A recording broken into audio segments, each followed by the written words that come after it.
منو هم ياجوج وماجوج، وهل هم ميتين؟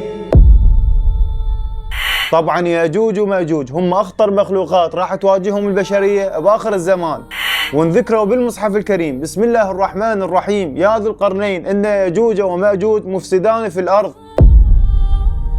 هنا القرآن يوضح لنا انه بزمن ذي القرنين ظهر قوم اسمهم ياجوج وماجوج، وكانوا غازين العالم بفسادهم وبقتالهم الشرس.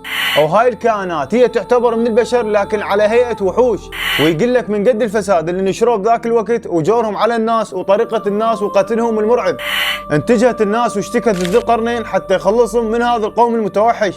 وبمشيئة الله وبراءته قاتل ذي القرنين ياجوج وماجوج بشكل كلش قوي وحبسهم بسد. وعلى استناد انه هذا السد من هذا القرنين من معادن ومواد كلش قويه، ويقول لك من بعد ما حبسهم ذي القرنين بهذا السد هنا ياجوج وماجوج من سبب وحشيتهم ظلوا يفلشون بهذا السد. ومن ظلوا يفلشون بهذا السد ياجوج وماجوج يوصلون لاخر قطر من السد ويفلشونه ويطلعون من جديد، لكن بقدره الله ومشيئته لما يوصلون للجزء الاخير من السد هنا يتعبون ويعوفونه، وهنا يعوفون الجزء الاخير من السد حتى يستجمعون طاقتهم لثاني يوم ويرجعون يفلشونه ويكملون عليه. وهنا سبحان الله لما يقعدون ثاني يوم حتى يكملون على السد هنا يكون السد مكتمل وكأنما ما حد فلشه. وهذا الشيء يصير بقدرة الله وإرادته إلى يوم الموعود. ويقول لك يستمر هذا الشيء إلى أن يوصل اليوم اللي يؤذن به الله تعالى بهدم هذا السد وخروج يأجوج وماجوج.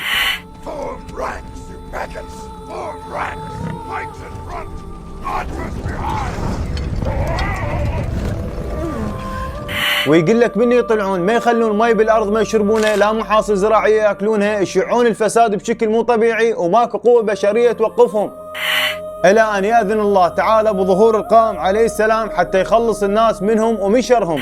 والغريب بالموضوع ان اللي سمعت عنهم واللي عرفته ان الذكر واحد يخلف منهم 1000 يلا يموت. انت بس تخيل وياي ايش قد هاي الكائنات خطره وشرسه بشكل مو طبيعي. وهسه وصلنا لنهايه الفيديو، حطوا لنا لايك ومتابعه وكتبوا لنا رايكم بالتعليقات.